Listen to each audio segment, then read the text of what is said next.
si la ven.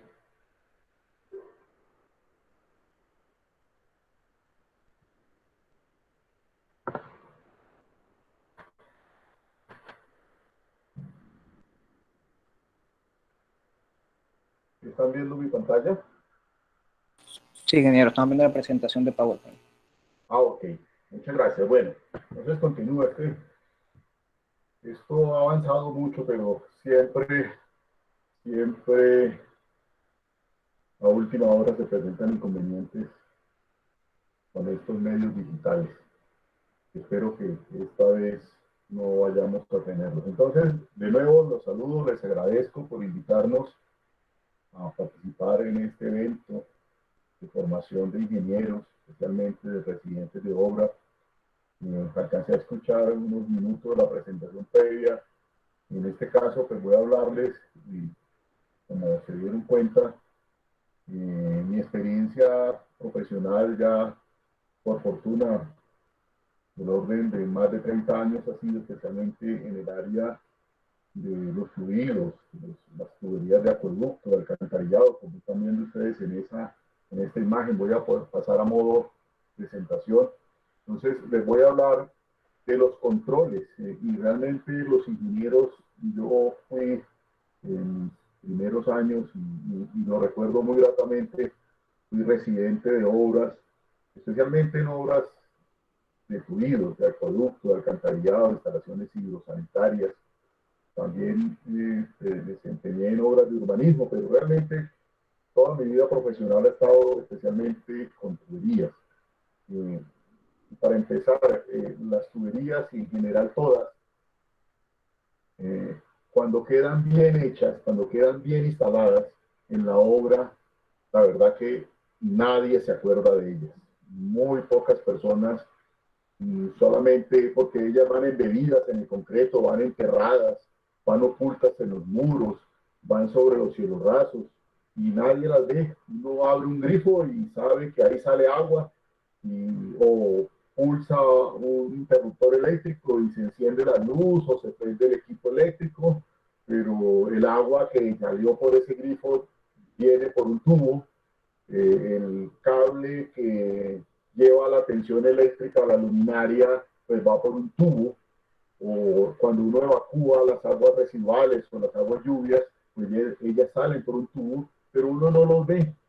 Pero cuando quedan mal instalados, cuando no se tuvo el debido aseguramiento de la calidad del proceso de la instalación, ahí sí se notan y causan esas inundaciones, esas humedades causan unos daños, y reparar esos daños, esas inundaciones, resultan muchas veces costosas, la mayoría de las veces.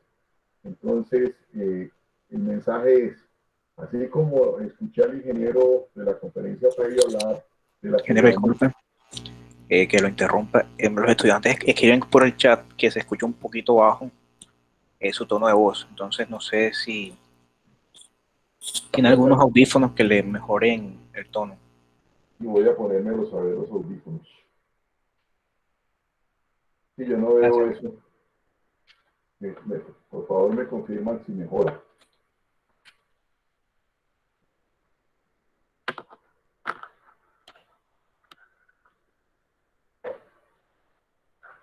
Ya me puse los audífonos. ¿Mejoró? Aló. Jóvenes, escuchan mejor. Escriban por el chat, por favor, para saber.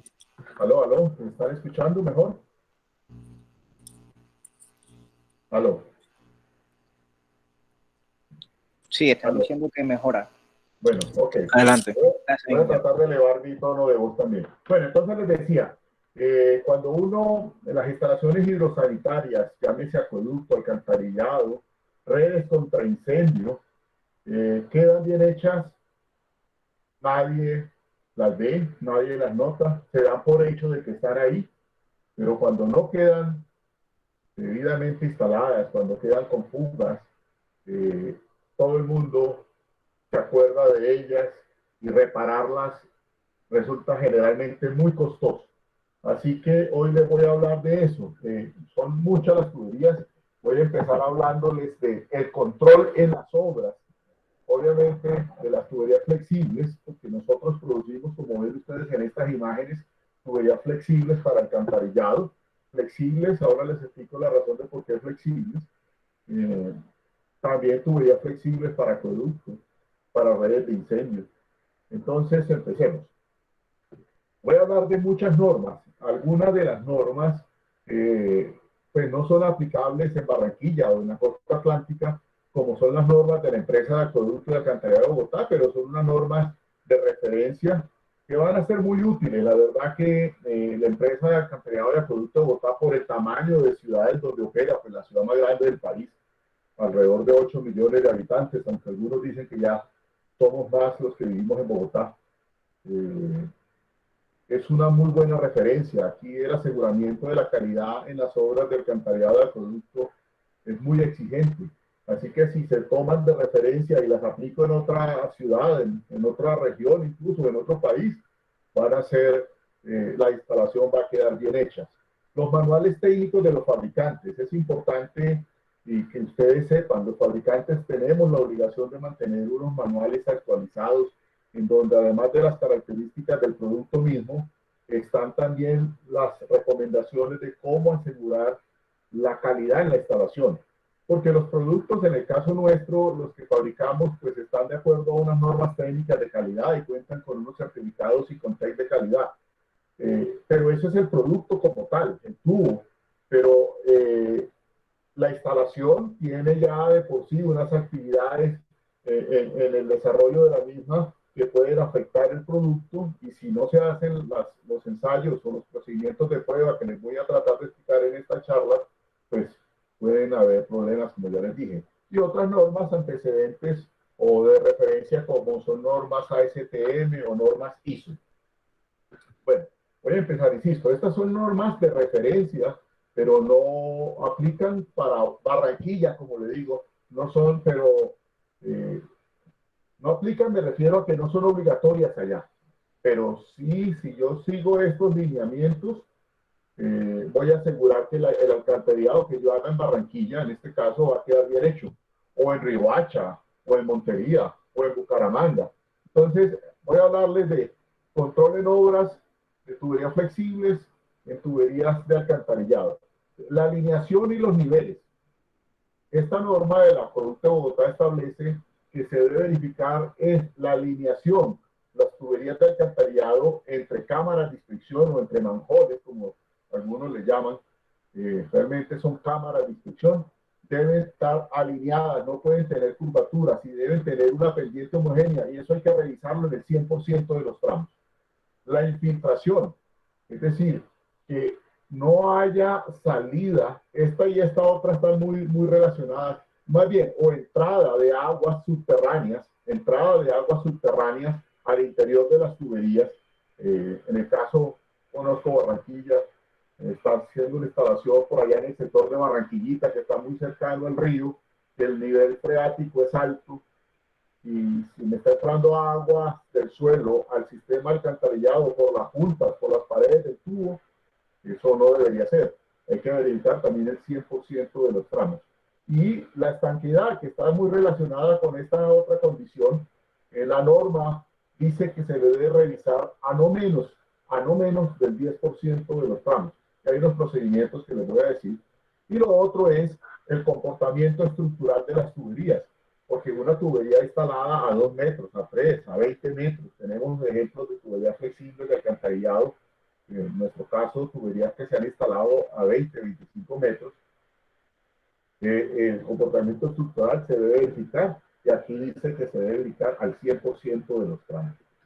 Entonces, esta es una condición también en la norma de Bogotá que le dice que a las tuberías de PVC, en nuestro caso, pero también hay tuberías de alcantarillado de GRP, de fibra de vidrio, glass, reinforced pipe, o tuberías de polietileno también, pero en el caso nuestro, las tuberías de PVC se les debe verificar deflexión, ya les voy a explicar qué es deflexión, se les debe verificar pandeo o bucling también, y rotura de pared.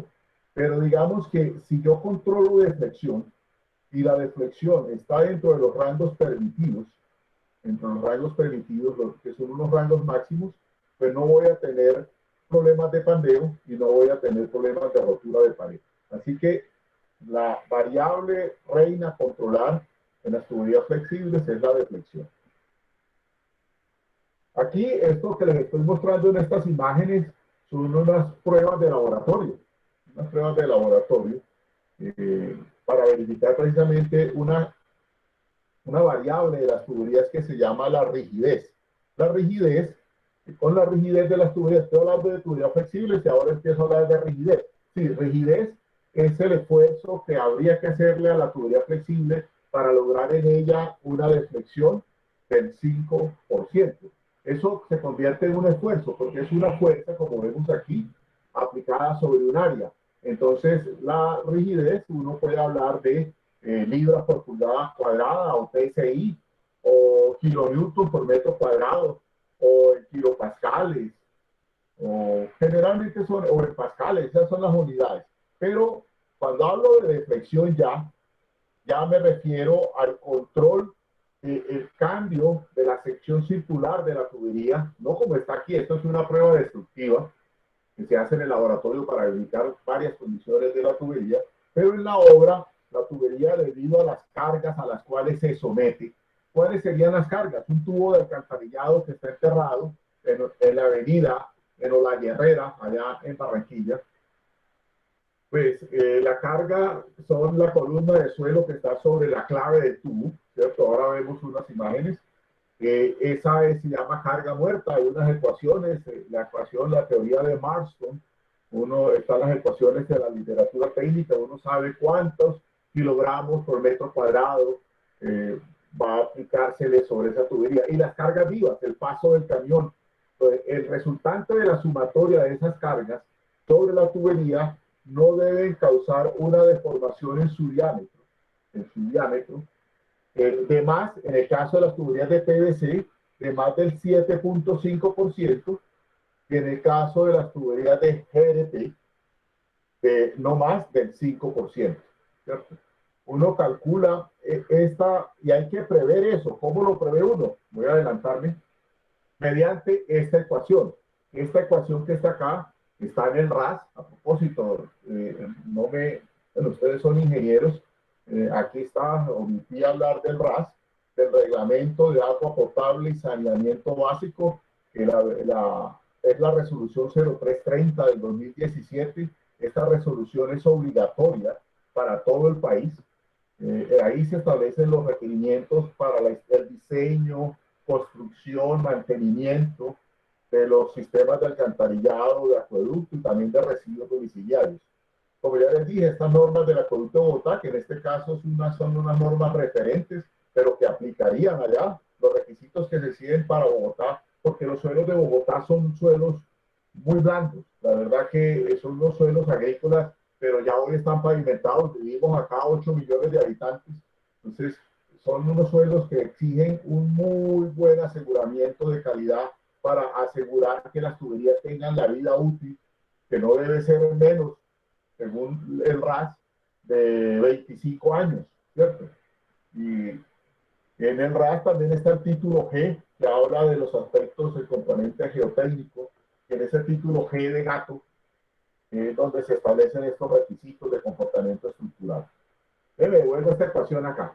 En esta ecuación, que es la ecuación de Iowa, así se conoce en la literatura, en el numerador de la ecuación está un factor de retardo de la deflexión, que es este de L, que puede ser 1,5 o 1. Está una constante de encamado que tiene que ver con la conformación del tubo, con el encamado que está soportado en la cimentación. Y este que está aquí, este P es la sumatoria de las cargas muertas y las cargas vivas. Como ya les dije, la carga muerta hay una ecuación, la teoría de Marston, las cargas vivas hay otra ecuación, que es la ecuación de Spangler. Uno con esas ecuaciones que tienen que ver en el caso de cargas vivas con la carga por eje, bueno, si son ejes tándem, todo eso está en la literatura, aquí no vamos a entrar en detalle, pero acá está arriba de esta ecuación está el numerador. Y en el denominador está quiénes van a soportar estas cargas. ¿Quiénes van a soportar estas cargas? Y el primer es un par de sumandos. El primer sumando se llama la rigidez de la tubería. La rigidez de la tubería, que es una variable que los fabricantes, y están los manuales técnicos, debemos informarle a nuestros clientes. ¿Cuál es la variable? Por lo menos en el caso de las tuberías Novaport, es unas tuberías como esta. Esta variable para Barranquilla tenemos tuberías con rigidez PS 46 PSI. También tenemos tuberías con rigidez 57 PSI. Tenemos tuberías con rigidez de 10 PSI. Hay diferentes. Esto es una información que se debe obtener del manual del fabricante, que a su vez está relacionada con la norma técnica de calidad del producto. Y este otro sumando, que es el módulo de reacción del material de cimentación, tiene que ver con la cimentación, el encamado con el cual yo instalo el tubo. Les voy a mostrar estos valores más aquí en este punto. Bueno, aquí se ve, en esta imagen, en esta caricatura, se ve cómo es que funcionan los tubos flexibles cuando están sometidos a una carga. Entonces, acá se ve, en la línea punteada, se ve que el tubo, antes de someterlo a carga, era completamente circular, completamente circular. Pero cuando se somete a carga, el tubo cambia su forma, pasa de ser realmente un círculo a ser un elipse. Aquí se ve. Este cambio en el diámetro original, con respecto a la línea punteada, con respecto al diámetro final, cuando se convierte en una elipse, es el que no debe tener, en el caso de las tuberías de PVC, un cambio de más del 7.5%. Para darles un ejemplo, si el tubo tenía 100 centímetros de diámetro, 100 centímetros de diámetro, cuando se deflecte, en el caso del PVC, este diámetro, que sería el diámetro menor en el caso de la elipse, no debería ser menor a 92.5 centímetros, es decir, hubo un cambio del 7.5%. Y si es en GRP, no debería ser menor a 95 centímetros, si el tubo era de 100 centímetros originalmente. Y acá, por la parte exterior, está el material de encamado o la cimentación, que está representado en esta caricatura por estos trabajadores que están aquí. El tubo recibe carga y ejerce, por lo tanto, una acción sobre el material de cimentación, sobre el encamado y relleno lateral, y este material debe tener la densidad suficiente y debe ser un material adecuado para contrarrestar estas acciones. Entonces, por eso en esta ecuación les dije, este valor se llama el módulo de reacción del material de cimentación, y es la oposición que haría este material a que el tubo se continúe deflectando y se vaya a superar, por lo tanto, las deflexiones máximas permitidas, y por lo tanto se vaya a poner en riesgo la capacidad estructural de la tubería. Y ese módulo de reacción, el músculo de estos obreros, por decirlo así, ese módulo de reacción depende del suelo que yo instale como encamado o relleno lateral. Entonces, mire, hay unos suelos muy buenos para ese material. La piedra partida, el triturado, tiene un módulo de reacción alto, independientemente de la densidad con la que se instale, porque el triturado pues no es un material cohesivo, por lo tanto no se compacta, pero sí se debe acomodar en la zanja. O tenemos los suelos clase 2, gravas bien gradadas, gravas pobremente gradadas, arenas bien gradadas, arenas pobremente gradadas. Estos materiales clase 2, su valor de E', está en función de la densidad con la que yo lo instale. Está en función de la densidad con la que yo lo instale. Entonces, miren que a medida que la densidad va siendo mayor, densidad alta, mayor al 95% del producto, el módulo de reacción va creciendo. Empieza en 200 cuando le lanza uno. La verdad que a veces es más frecuente de lo normal encontrar que simplemente descargan el material con la retro sobre el tubo y no lo compactan.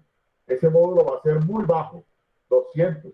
Pero si pasamos y lo compactamos medianamente, el módulo de reacción pasa a ser 1000.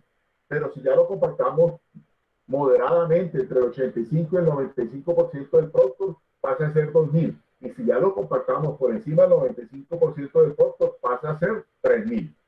Y así tenemos gravas limosas, gravas arcillosas, arenas limosas, arenas arcillosas, es decir, los suelos clase 3. Tienen un menor modo de reacción, pero puede ser el suficiente. Entonces miren que me devuelvo otra vez a la ecuación. Aquí tengo esto. Yo tengo que lograr que esta deflexión, es decir, el cambio del diámetro del tubo con respecto al diámetro original, no sea de más del 7.5%. Si supero eso, seguramente la interventoría, la supervisión de la obra no me lo va a recibir, porque esto es normativo, esto es normativo. Entonces, ¿cómo yo logro? Las cargas, pues, está la columna de suelo a la cual se va a instalar el tubo, está el paso del camión. Esto va a ser una condición que muy poco probable nosotros podamos modificar. Yo les cuento, nosotros hemos instalado tuberías de PVC con profundidades hasta de 23 metros de relleno sobre la clave, con comportamiento estructural muy bueno. Y también hemos tenido tuberías de PVC con escasos 2 metros de relleno sobre la clave, con deflexiones mayores a las permitidas. Entonces, ¿qué pasó? En el segundo caso hubo un mal procedimiento de instalación. Entonces, esta variable que está aquí, la rigidez de la tubería, estas son las siglas en inglés de pipe stiffness. Esta rigidez es responsabilidad del fabricante y está en el manual. Ahora, ¿quién responde por esto? Por este E', el diseñador, que de pronto no consideró el suelo en que iba a instalar el tubo, y responde el residente de obra. Si no compactaron bien, si no se aseguraron de que lo hayan instalado bien, si este valor es bajito, mire que son inversamente proporcionales porque está en el denominador. Si este valor es bajito, 200.000, puede ser que la deflexión pase el límite máximo permitido, el 7.5 o el 5. Pero si este valor es grande, 3.000, 2.000 PSI, 2.800, pues obviamente al ser grande aquí, el valor del cambio del diámetro con respecto al diámetro original va a ser pequeño. Entonces, esta variable E' es responsabilidad del diseñador y es responsabilidad del residente de la obra. Y casi que termina siendo en mayor proporción del residente de obra, porque no aseguró que el encamado y el relleno lateral se así habiendo seleccionado el material apropiado, no se aseguró de que se compactara debidamente. Aquí vemos lo que es una cimentación. La cimentación en nuestros manuales se recomienda de que mínimo el encamado sea de 15 centímetros. El ancho de zanja recomendado, el diámetro exterior del tubo, más 30 centímetros a cada lado. Hacer un ancho de zanja mayor podría ser bueno para el tubo, pero ya empieza a ser malo para el presupuesto. También se considera cimentación hasta los primeros 30 centímetros por encima de la clave de la tubería, ¿cierto? Ese se llama el relleno inicial. Y de aquí hacia arriba es el relleno final, que aquí sí ya es el que va a aportar carga muerta sobre el tubo. Aquí en esta serie de diapositivas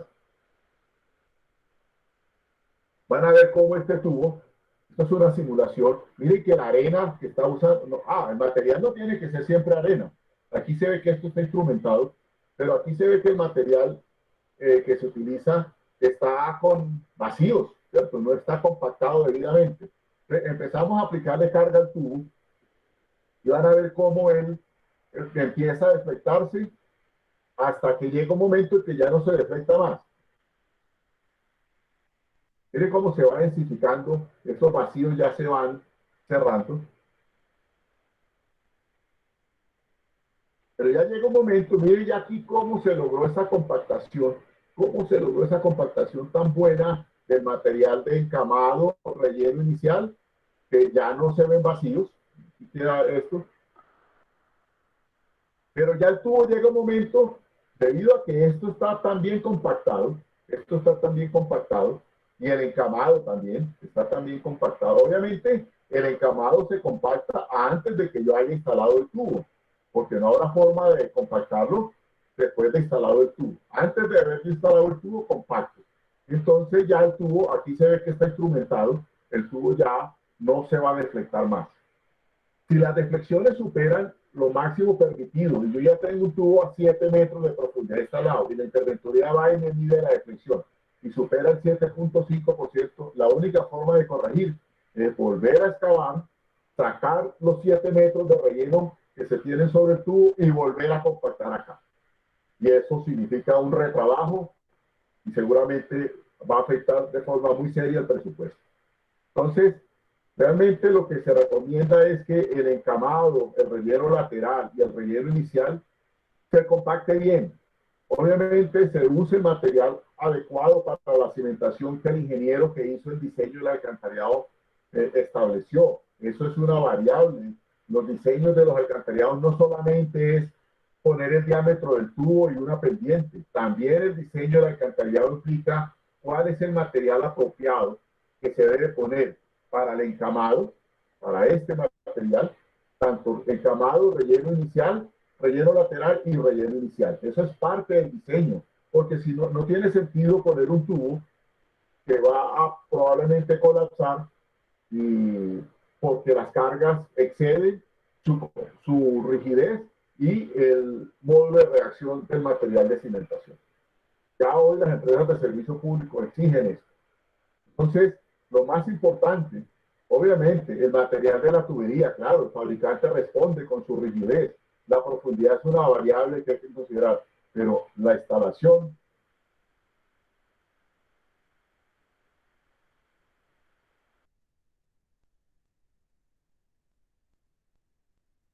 es el proceso que además del fabricante.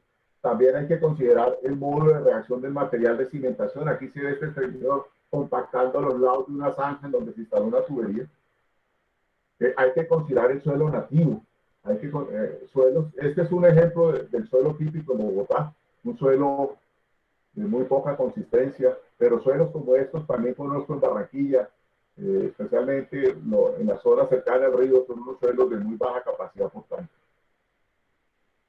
El suelo, el módulo de reacción del suelo nativo lo debemos analizar. Generalmente se hace con ensayos de penetración estándar y se obtiene, por lo tanto, el módulo de reacción y esta variable interactúa con el material, con el E' del módulo de cimentación y al final se obtiene un E que es el que se va a llevar a la ecuación de Iowa.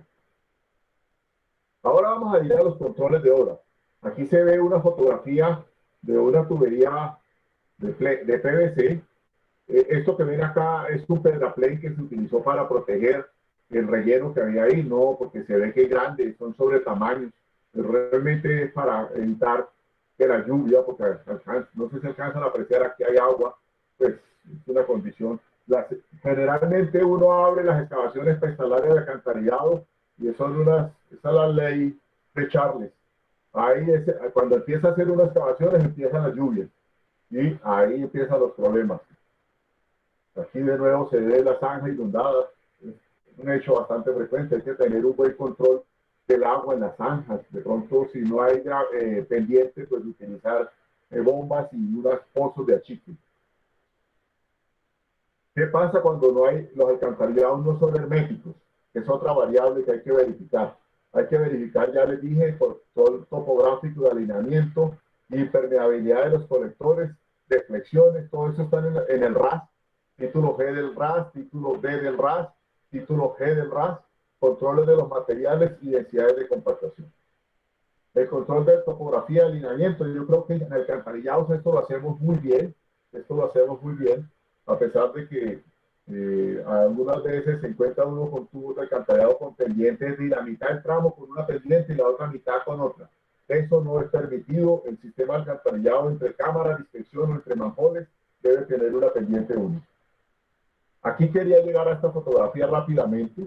Aquí se ve, miren el tamaño de este tubo de PVC, un tamaño importante si lo comparamos con el tamaño de esta persona. Antes de instalar el siguiente tubo, aquí se ve que hay un trabajador con un canguro, un compactador de impacto, compactando el encamado, porque luego que se coloque el tubo ya no va a ser posible compactarlo. Pero aquí se ve, y aquí se alcanza a ver la mira del cadenero de la topografía, de la comisión de topografía, que está pendiente de verificar que aquí tenga ya la cota necesaria para asegurar la pendiente que va a tener el tubo. Entonces, por lo menos en la norma NS 073 de referencia, que es para el acueducto de Bogotá, establece que las tuberías, que las zanjas para tuberías de diámetro menor a 36 pulgadas se debe verificar la pendiente o la cuota del encabado cada 10 metros.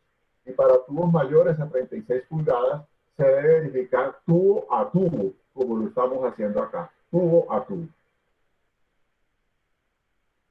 Bueno, ahora vamos a verificar. Ya les dije, hay que chequear la pendiente, hay que chequear el alineamiento, pero importante, los tubos de alcantarillado deben ser herméticos, deben ser herméticos. Yo solamente puedo entrar con agua al tubo de alcantarillado, en el caso de alcantarillado de aguas residuales, por las conexiones domiciliarias. Y en el caso de los alcantarillados fluviales de aguas lluvias, por los sumideros que hay generalmente en las esquinas de las calles, ¿cierto? Bueno, en Barranquilla apenas estamos en eso. Barranquilla sabemos del asunto de los arroyos. Entonces, hay que chequear. ¿Y cómo se chequea? Con unos procedimientos que aquí les voy a explicar. Entonces, la norma dice que se debe verificar la estanqueidad por lo menos al 10% de los tramos que voy a entregarle. En este caso, en Barranquilla, sería AAA. En Bogotá se ha establecido como muestra representativa el 20% de los tramos. Algunos interventores dicen, no menos del 10, yo quiero el 100. No, pues yo creo que el 10 es este número es un indicador de que esa es la frecuencia de muestreo. Se ha establecido como una práctica general que sea el 20%. Es decir, si yo voy a entregar 30 tramos de alcantarillado, de 30 tramos selecciono una muestra del 20%, serían 6 tramos. A los 6 tramos le hago pruebas de hermeticidad que ya les voy a explicar cómo se hacen. Pero miren esto, aquí me gusta este requisito de la norma. Si de esa muestra, de esos 6 tramos que yo seleccioné, yo trato de que esa muestra sea lo más representativa posible. Es decir, trato de que si hay varios diámetros de tuberías, selecciono por lo menos un tramo de cada diámetro, ¿cierto? Un tramo de cada diámetro. Si hay varios materiales, procuro involucrar, me refiero, hay tuberías de PVC, hay tuberías de polietileno, hay tuberías de GDP, pues también dentro de la muestra trato de seleccionar un material de cada uno de ellos. O si hay concreto, pues también. Pues selecciono la muestra, el 20% de los tramos, lo más representativo posible. Entonces, mire lo que me dice la norma. Si en la muestra establecida el rechazo fue del 0%, es decir, probé 6 tramos y 6 tramos la prueba resultó satisfactoria. Me dice, se acepta todo el lote. Es decir, los 30 tramos que yo le iba a entregar a la empresa de alcantarillado de la ciudad, me lo reciben. Se acepta todo el lote. Y para la siguiente entrega, yo tenía que probar 6 tramos. Para la siguiente entrega, me reduce la frecuencia de muestreo al 50%. Qué bueno. Cada prueba de estas puede costar, en un tubo de 45 pulgadas, precios de Bogotá, cada prueba de estas puede costar 800.000 pesos. Para que las hacen unas empresas especializadas en hacer pruebas. También se pueden hacer en la obra, con equipos de obra, pero generalmente uno requiere unos equipos que ahora les explico. 800.000 pesos. Si fueron 6 pruebas, costaron 4.800.000. Para el siguiente muestreo, pues me van a reducir la mitad del muestreo, que me voy a ahorrar una platita. Pero miren lo que pasa si en la muestra establecida el rechazo fue menor o igual al 50%. Es decir, de las 6 muestras, me fallaron 3. Me permiten hasta el 50%. Me fallaron 3. 3 pruebas no fueron satisfactorias. Entonces yo tengo que reparar esos tramos. Si es un tubo de 36 pulgadas, seguramente yo puedo entrar y mirar en dónde puede estar la fuga. Y reparo. Y le vuelvo a decir al interventor, oiga, recíbame los tramos. Ya los reparé. Había una piedra incrustada, un caucho quedó mordido, el tubo quedó roto porque la retro lo rompió, pero ya lo reparé. Con la asistencia de Pabco, reparé los tubos. Y me permiten corregir y los pruebo y listo, me rechazan. Pero mire lo que pasa de las 6 muestras que yo seleccioné, me falla más del 50%. Me fallan 4. El 50% de 6 es 3. Y entonces 6 tramos, pero de los 6 tramos fallaron 4. Mire lo que dice, se rechaza todo el lote. Yo tenía que entregar 30 tramos de alcantarillado y me hicieron una prueba de 4 y los 4 fallaron, o 5 fallaron. Pues eso evidencia de que realmente durante el proceso de instalación pueden ser tubos que están instalados a 7 metros de profundidad, a 10 metros de profundidad. Entonces, me rechazan todo el lote, todo me lo rechazan y se debe verificar el 100% del mismo. Entonces, yo había previsto 4.800.000 pesos para hacer las pruebas, para entregarle a la interventoría, y ahora me toca de los 30 aprobar 30 a 800.000 pesos. Estamos hablando de 27 millones de pesos que me tocó gastar, y quién sabe si esas pruebas me van a dar, porque el hecho de probar no significa que me va a dar, y si no le da y no encuentra la fuga, puede ser que sea necesario destapar de nuevo los colectores y verificar en dónde fue la prueba. Entonces, el mensaje es, hay que hacer una correcta instalación y hay que asegurar el proceso durante la instalación. Ya les voy a decir cómo. Aquí está. Las tuberías, el tramo de alcantarillado se debe taponar, como se ve aquí con este tipo de tapones, Se pone un tapón al inicio, un tapón al final, se presurizan los tapones, generalmente esto se prueba se llenan con aire, generalmente se presurizan a 15 psi, y después se presuriza el tramo de alcantarillado, 80 metros. Yo tengo unas hojas de cálculo, voy a mostrar. Aquí está, un tramo de alcantarillado, yo pongo un tapón aquí, coloco el otro tapón en el otro pozo y pruebo esto. Aquí está destapado. No tengo que, sería bueno no esperar a tener los 7 metros de hielo encima para probar, porque si tengo fugas no sé dónde van a estar las fugas, pero sí es bueno cubrirlo. Estas pruebas tienen unos riesgos de seguridad industrial. Entonces, ¿qué hago yo? Yo pruebo, presurizo los tapones y luego presurizo el tramo. Cuando hablo de presurizarlo, es con presión neumática. Lo presurizo a 2 psi, ¿cierto?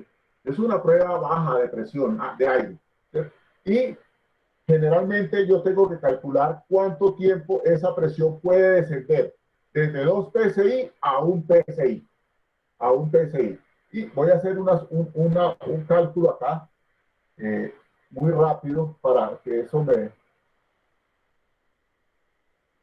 me dicen, por favor, control en obra. Entro aquí.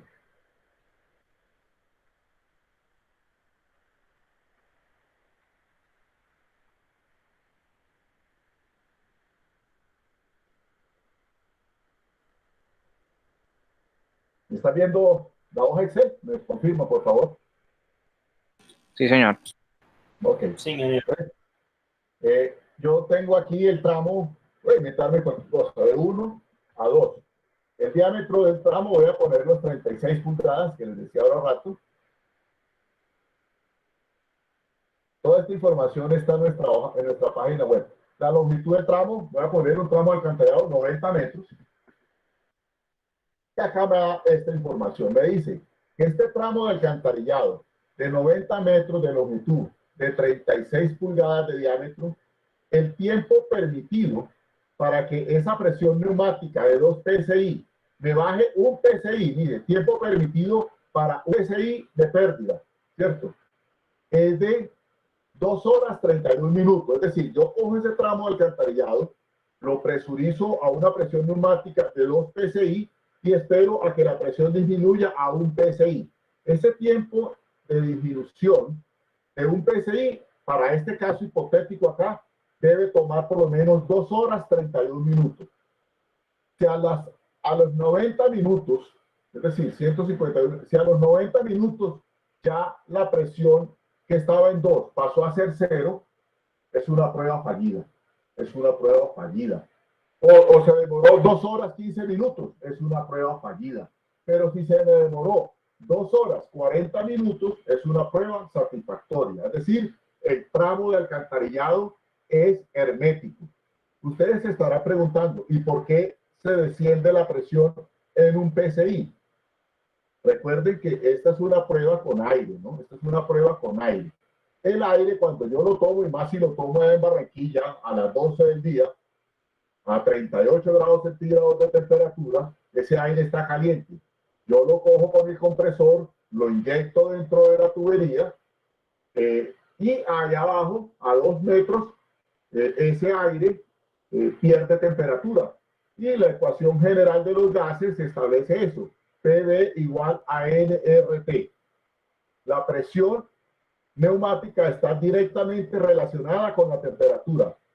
Al disminuir la temperatura, disminuye la presión que ejerce ese gas en el contenedor en que está, en este caso, dentro del tubo. Entonces, esa pérdida de un PSI es porque el aire se ha enfriado, no porque el aire se ha escapado. Pero si a los 90 minutos, cuando yo tenía que esperar 2 horas 31 minutos, a los 90 minutos, el aire bajó de 2 a 1, o en muchos casos de 2 a 0, ahí hay una fuga. Ahí hay una fuga. Y estamos en problemas. También puede hacer las pruebas con agua. Con agua es un poco diferente. Voy a hacer la hoja, el cálculo con agua. Tengo aquí, ¿dónde está la hoja electrónica? Prueba con agua. Okay. Prueba con agua.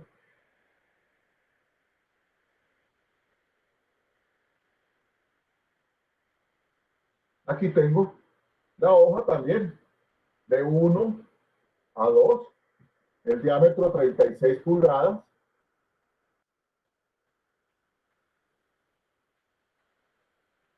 La longitud 90 metros y establezco una hora de prueba. Me dice que yo podría perder, en este caso, hasta 15.52 litros de agua.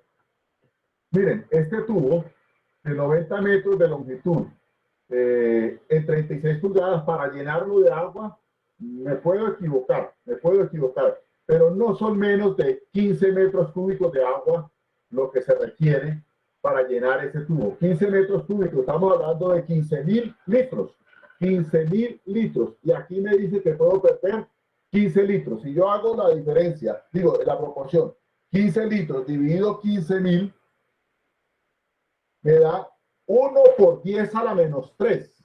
Significa que es un error del 0.001%. Eso es nada. ¿Y por qué permiten esta pérdida? Que realmente no es una pérdida, es porque este procedimiento está también dado para tuberías de cemento, que las tuberías de cemento absorben agua. ¿Cómo hago yo esa prueba? Aquí me adelanto un poco, ya les expliqué. No sé si me estoy haciendo comprender. Me adelanto un poco acá.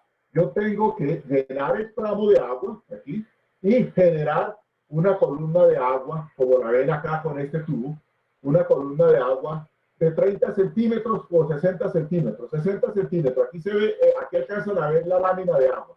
Entonces yo tengo que mantener durante esa hora de prueba la lámina de agua, aquí, los 60 centímetros. Esto se coloca en el pozo aguas arriba. Recuerden que el tubo tiene una pendiente, en el pozo aguas arriba.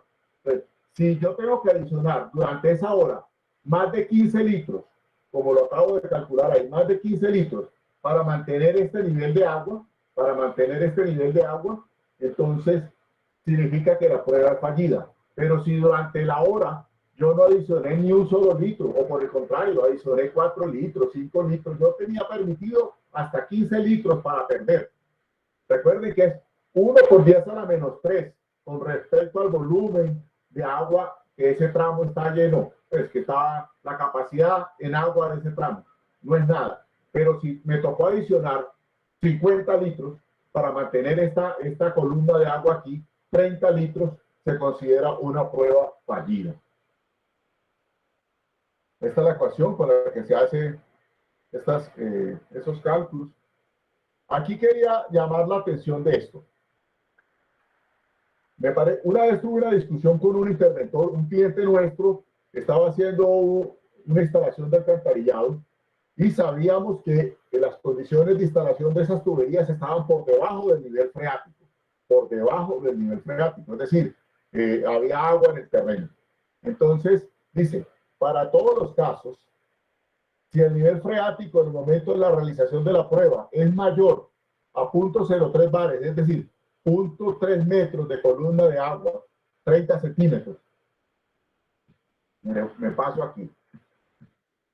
Esto de aquí hasta acá arriba es más de 30 centímetros. El nivel freático está 30 centímetros por encima de la clave en el tramo, en el punto más alto, en el pozo aguas arriba.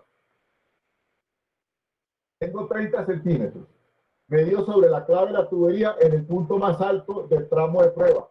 Y la línea de la tubería no presenta infiltraciones visibles. Yo no veo que esté entrando agua al tramo de alcantarillado. Yo estoy mirando. Yo sé que estoy en Barranquillita, donde el nivel freático es alto. Y yo no veo que esté entrando agua al interior de los tubos. Dice, se considera el tramo aceptable. Aceptable. Y no requiere de realización de cualquiera de las pruebas que les acabo de explicar. Prueba con agua o prueba con aire, que recuerden, puede costar cada una de ellas, y ese valor lo chequeé hace unos 15 días. Cada prueba de estas en un tubo de 36 pulgadas te puede costar 800.000 pesos. Pues no tendrías que hacer ninguna prueba, porque es evidencia de que, a pesar de que el tubo está instalado por debajo del nivel freático, no hay infiltraciones visibles. Es decir, no se está infiltrando el agua a la tubería. Por lo tanto, el sistema de alcantarillado es hermético. No sé si esto se comprende. Mire, cuando tienen que hacer uno pruebas con agua en los sistemas de alcantarillado, uno tiene que contratar camiones como este. Este es un camión de capacidad 12 metros cúbicos, y esto vale platica, más los instrumentos de prueba.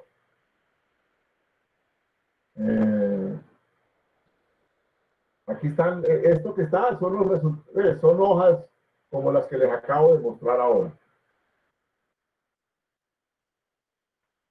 La norma establece también que las tuberías se deben inspeccionar visualmente, pero no por inspecciones como esta, ¿no? Miren acá este hombre cómo lo metieron de cabeza y lo tienen acá para mirar qué puede ver ese hombre a través de ese tubo que tiene 90 metros de longitud o 120 metros de longitud, y el tubo de 14 pulgadas. Nada. Aquí no, ya hoy tenemos equipos como estos, cada vez son más accesibles. La norma me dice que redes con diámetros menores a 36 pulgadas, esto lo establece una norma de referencia en Bogotá, de 36 pulgadas, se debe verificar el 20% de la tubería instalada con equipos como estos. Equipos robots que entran por aquí y salen por allá, por la otra cámara. Y para diámetros mayores a 36 pulgadas se debe probar el 100%, revisar visualmente el 100% de los tramos. Las cámaras de inspección también se deben probar, ¿cierto? Importante el mensaje. Yo debo probar las cámaras de forma independiente a los tubos. Mucha gente acostumbra a tratar de probar las dos cosas de forma simultánea. Y resulta que las cámaras, como en este caso, son en concreto. El concreto no es impermeable, el concreto es permeable, absorbe agua.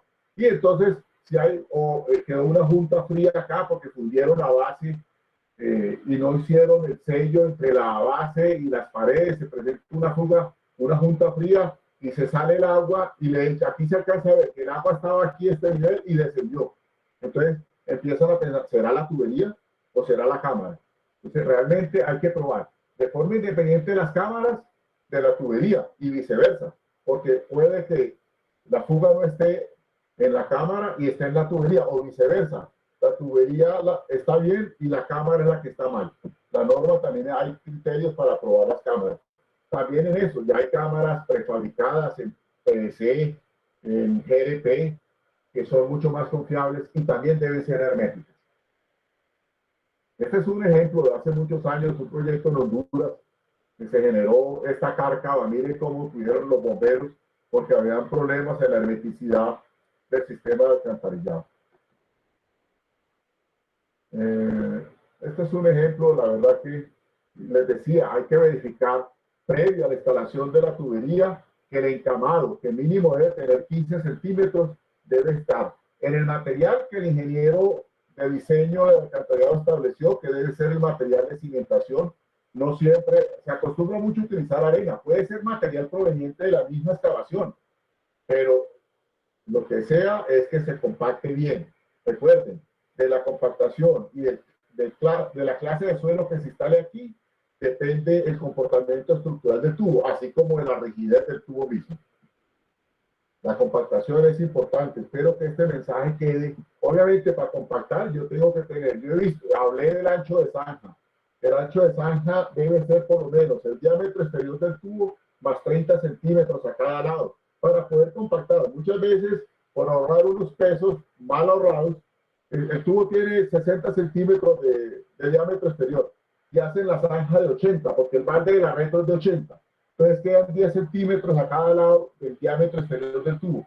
¿Cómo van a compactar a los lados de ese tubo? No es posible compactar. Entonces utilizan unas repisas de madera que no tienen la masa o el peso suficiente para darle la energía de impacto al suelo para que compacte.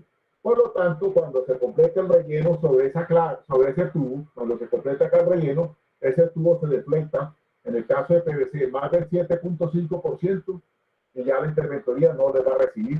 Entonces, empiezan a llamar al fabricante, o empiezan a buscar, y el fabricante manda a un ingeniero, como el ingeniero Polo, o en el caso de Barranquilla tenemos al técnico Juan Quinto, no sé si alguno lo conozca, o al técnico Yair Díaz, y van allá y ellos ya son unos, como el ingeniero Polo, de 30 años de experiencia, y ellos ya saben, realmente dicen, no, es que aquí no compactaron bien, el suelo no era el adecuado, no es el que el diseño decía.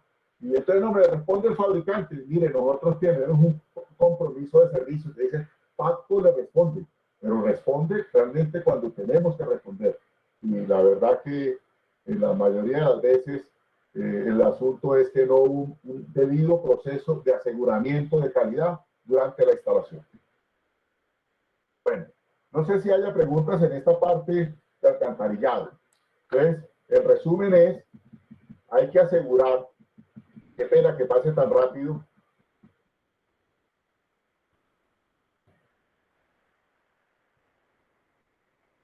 ¿Dónde está? ¿Dónde está la parte que quiero mostrarles?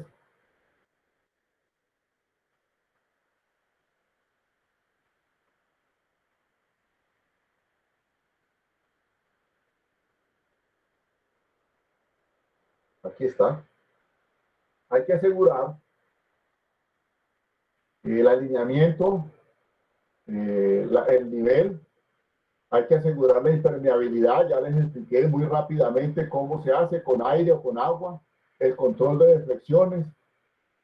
Eso, aquí me faltó hablar un poquito en detalle de esta parte, pero les explico rápidamente.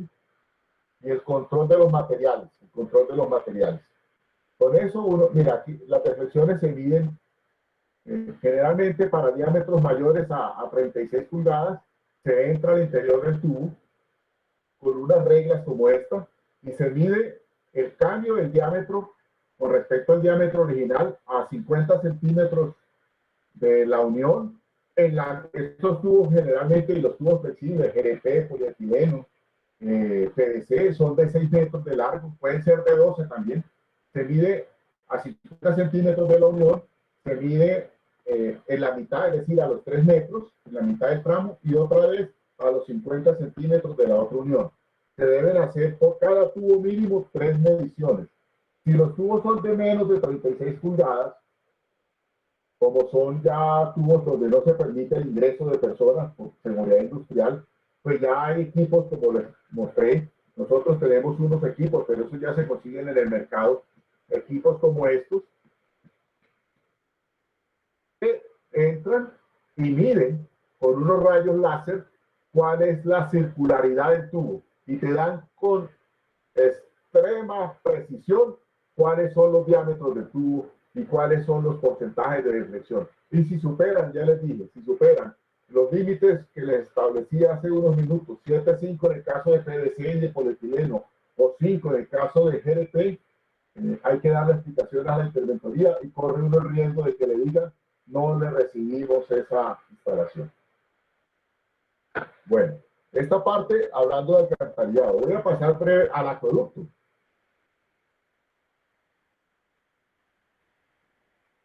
yo pienso que en acueducto las cosas son, los procedimientos, nosotros hemos sido muy buenos, me refiero a nosotros los ingenieros, bueno, y los arquitectos también, estos son labores especialmente de ingeniería, pero también he visto arquitectos que se dedican a esto y lo hacen muy bien, así como conozco ingenieros que se dedican a esto y tienen oportunidades de mejora en su desempeño profesional. Este vainazo nos cae a todos por igual. Voy a hablar ahora de instalación y control en tuberías de acueducto.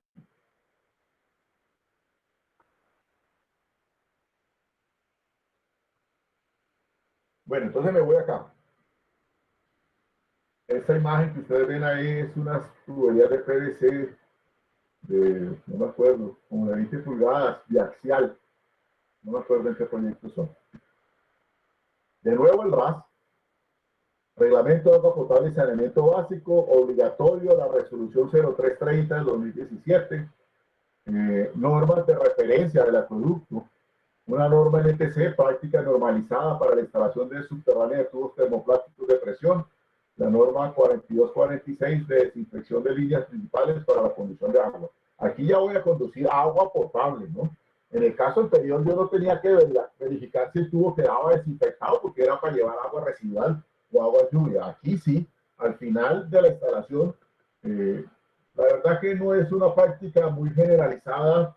Sé que en Barranquilla AAA ya lo exige, pero en el país no es una práctica muy generalizada de que también se debe probar que la tubería quede sin contaminación bacterial. Hay que hacer unas pruebas de desinfección, porque por ahí va a fluir agua. Yo sé que en Barranquilla la calidad del agua es excelente. La empresa AAA últimamente se ha estado ganando un premio en donde compiten las principales empresas de servicio público del país en cuanto a la calidad del agua, y AAA se lo ha ganado con un esfuerzo grande porque ya es agua que llega por el río Magdalena después de haber recibido todas las descargas del país, y de potabilizar el agua en Barranquilla a esos niveles de calidad con que lo hace el AAA es bastante más complicado que potabilizar el agua, por decir, en otra ciudad como en Neiva, que está también ribereña al río Magdalena, pero en su parte alta. Bueno, voy a abreviar acá un poquito esta parte.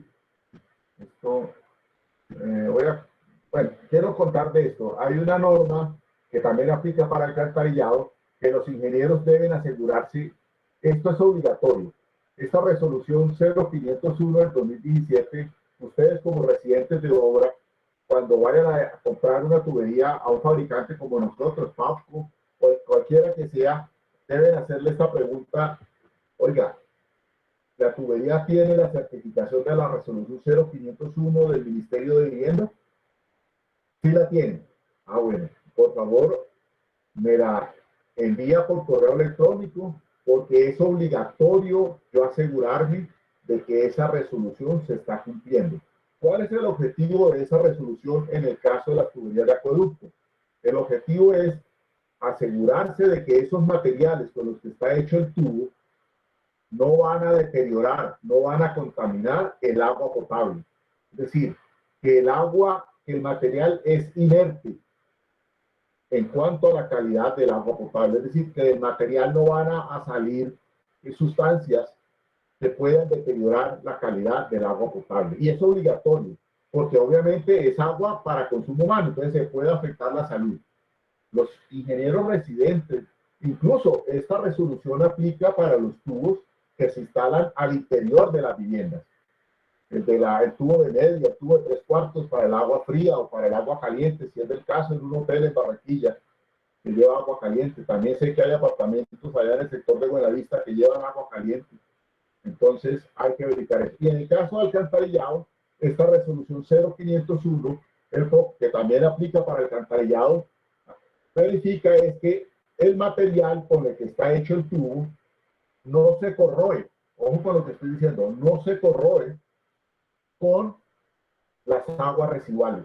Es decir, que el material tiene la resistencia química necesaria para asegurar no menos de 25 años, aunque los tubos de PVC y los tubos de polietileno y los tubos de GLP, la vida útil de diseño de ellos es no menos de 50 años. Hay que demostrarlo a través de esta resolución obligatoria emitida por el gobierno nacional. Importante eso, ingenieros residentes que están escuchando esta charla. Aquí les resumí eso. Yo quiero que veamos este video de instalación de tuberías, en este caso de PVC de acueducto. Y sobre él voy a hacer algunos comentarios. Ay, ¿por qué no corrió?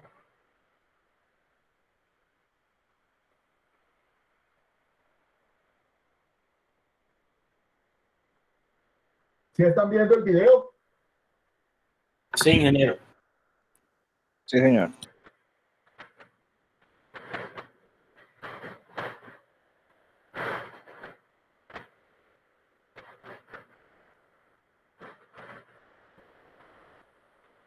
Para un minuto acá.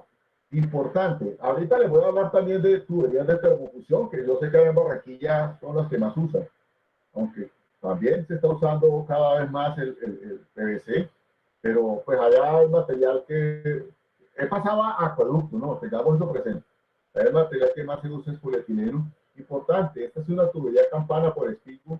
Hay que limpiar muy bien el espigo. Aquí se ve, está pasándole, hay un lubricante. Ese lubricante debe ser el del fabricante. Si no hay, en el peor de los casos que no haya, utilizar una solución jabonosa. Pero he visto muchas veces, y eso es un error, serio error, que utilizan grasa motor o aceite motor, porque tiene una muy buena viscosidad, pues está diseñado para lubricar partes metálicas, entonces tiene una muy buena viscosidad y permite un ensamble fácil aquí. Pero esa grasa motor, ese aceite, aquí en este espacio, aquí en esta cuna, lo llamamos nosotros, hay un hidrosello de caucho. Ese hidrosello se comprime cuando yo entro este espigo acá, y ese hidrosello es el que asegura la hermeticidad de la tubería. Pero si yo le coloco algo que corroa ese material, ese caucho con el tiempo, en la prueba inicial puede ser que no tengamos problema, en la prueba hidrostática inicial, pero después empieza el caucho a corroer y pues ya deja de existir y empieza, si estamos en un sistema, bueno, va enterrado, hay aguas por ahí perdidas, pues va a entrar agua y contaminar el agua potable o también va a salir agua del sistema. Entonces es importante limpiar muy bien y utilizar el lubricante que el fabricante recomienda.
Paro de nuevo aquí.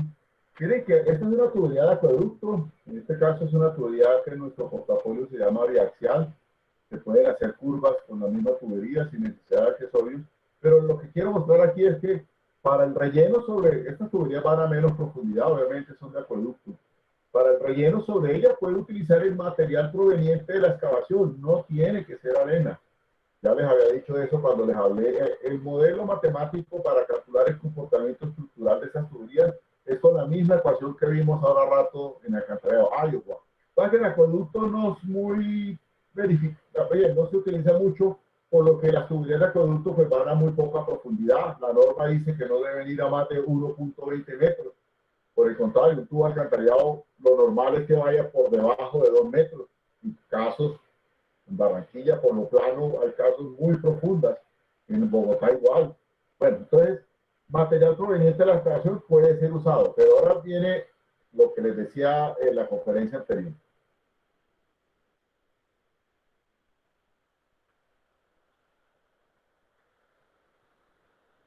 La compactación. Aquí hay espacio suficiente para... Este es un pisón de mano metálico, puede ser también, pero si yo voy a hacer con un compactador manual como este, pues no puedo poner aquí 30 centímetros de relleno porque no tenemos la energía suficiente para compactar. Después de 15 o 30 centímetros yo ya puedo utilizar un canguro o una rana, pero esta compactación inicial generalmente es manual con un muy buen pisón. Recuerden lo importante de la densidad de este material para asegurar una deflexión que no supere el máximo permitido.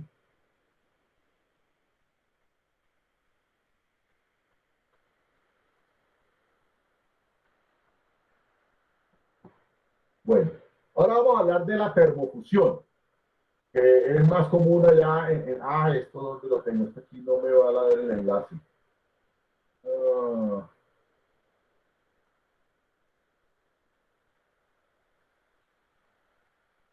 No, no.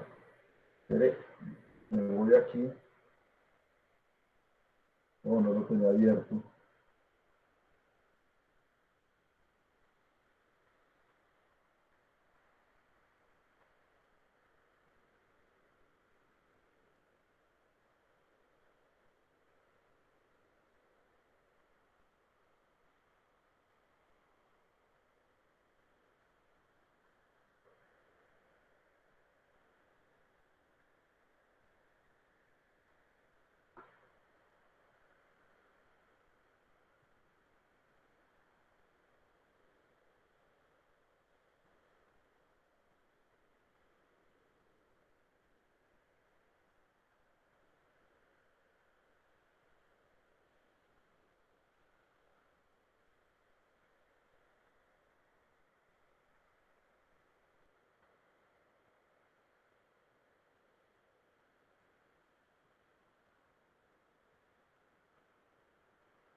Aquí lo que le voy a mostrar.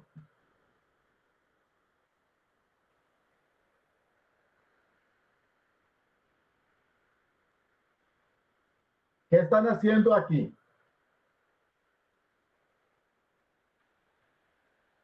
Aquí lo que están haciendo es hacer coplanares, refrentar es la palabra que se ha utilizado, pero es hacer coplanares los extremos de los tubos que se van a unir. Ustedes vieron que colocaron una plancha que tiene unas cuchillas que cortan y hacen que, porque si no son coplanares, porque yo necesito luego calentar estos extremos, si no son coplanares, el calentamiento no va a ser homogéneo en todo el perímetro de la tubería. Entonces hay que hacer el refrentamiento con este equipo, con esta serie, con esta máquina que se ven ahí. Eso a veces omitimos y eso es un procedimiento adecuado, es necesario. Ya retiran el sobrante que se formó ahí, verifican, por lo tanto, esto hay que limpiarlo, ¿no? Verifica que ya haya enfrentamiento adecuado, mírenlo ahí. Ahora viene la plancha termofusora. Ahí la llevan. Paro aquí otra vez. Esa plancha termofusora, aquí tiene unos indicadores de temperatura y hay que ejercer una presión de los extremos del tubo sobre ella. Esa plancha se calienta a alrededor de 220 más o menos 10 grados. 220 más o menos 10 grados centígrados. Una temperatura altísima. Y el tiempo de contacto de los tubos con respecto con la plancha depende del diámetro, depende del espesor de pared y también hay unas variables que es la presión con la que se va luego a hacer la termofusión. Todo eso está en el manual, en este caso, del equipo termofusor. Hay que seguir eso. Realmente se requiere personal especializado para hacer esto. Y unas condiciones atmosféricas controladas. Aquí se ve que el día es soleado. Si tenemos un día lluvioso, es necesario tener una carpa aquí para que evite, porque esto a 220 cayéndole agua, pues obviamente se va a enfriar y no va a calentar debidamente. Si no calienta debidamente, vamos a tener una termofusión de mala calidad.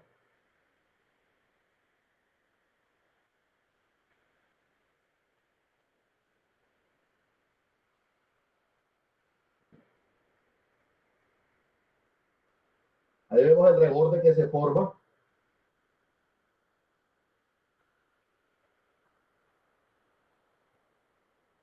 Presión, esa presión es controlada. Ahí se formó, ahí ya tengo el tubo con una termofusión adecuada. Pero miren, esto se ve así de sencillo y vieran los problemas que encontramos, porque o la máquina no está empujando bien, no calienta bien, o las condiciones atmosféricas no fueron adecuadas.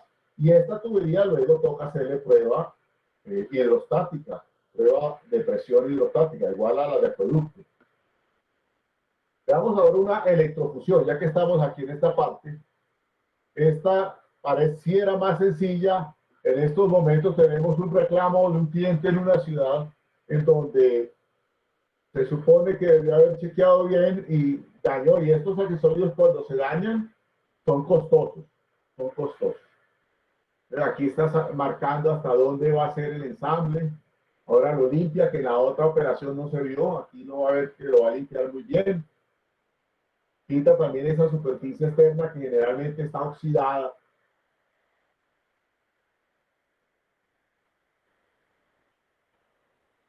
Eso se utiliza, este tipo de unión se utiliza más cuando se van a hacer reparaciones, porque ya ahí es complejo meter la máquina. Vieron la máquina anterior, una máquina grande, robusta, no siempre se puede poner en la zanja. En cambio, acá van a ver, es un procedimiento de instalación más sencillo, pero los accesorios que utilizan en este sistema de electrofusión son más costosos. Son costosos más bien, diría yo. Allá no se requería accesorio para unir. Allá se requería calentar los extremos y unir. Acá se requiere de un accesorio, ya lo van a ver.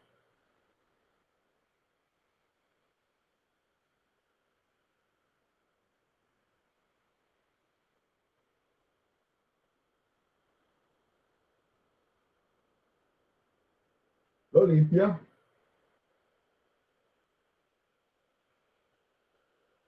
Limpia el interior del accesorio. Mire la unión de electrofusión en este caso. No hay fabricación nacional, esto se importa. Tubos sí hay fabricación nacional, nosotros fabricamos tubos de polietileno. Hay otros proveedores también que lo hacen, otros fabricantes.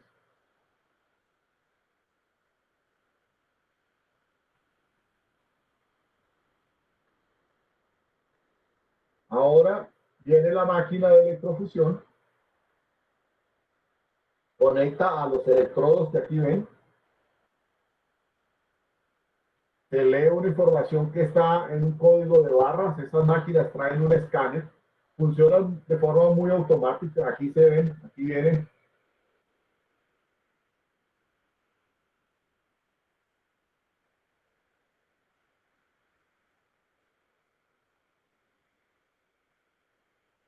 Simplemente se enciende la máquina después de haber leído la información con el escáner que ella trae. Primero hay que leerla y te da cuando está en modo azul. Está lista para arrancar. Y ahora van a ver, los tiempos son segundos.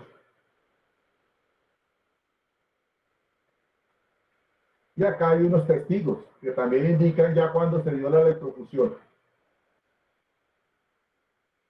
146 segundos. Miren el testigo. Salió el testigo.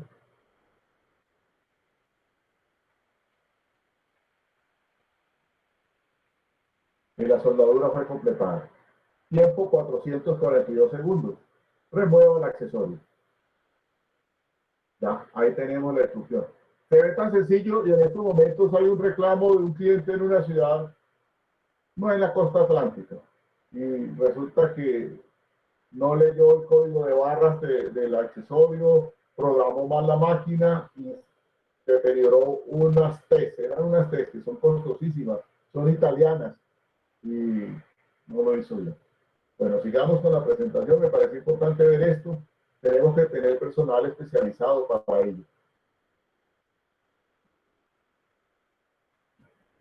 Esto ya lo vimos en el video, voy a correr con esto. Hay que hacer pruebas. La resolución 0330 establece profundidades. Yo hablo mucho de normas. Las normas hay que conocerlas, y más estas que son obligatorias, ¿no? La resolución 0330 2017 es obligatoria. Las tuberías se pueden defectar, lo vimos en el video de la instalación. Esto está en la información del manual del fabricante. No requiere uno usar accesorios para hacer estas curvas. Obviamente, esta curvatura depende del diámetro, del espesor de pared, del diámetro y del espesor de pared. Aquí está la curva, vean que una tubería de 4 pulgadas, estoy hablando de PVC de nuevo, 4 pulgadas, con un solo tubo yo puedo hacer ángulos hasta de 13.54 grados. Eso es mucho, es decir, yo podría hacer un cambio de 45 grados con 4 tubos. Pero obviamente si el tubo es de 24 pulgadas, ya un tubo grande, ya el ángulo de deflexión es mucho menor.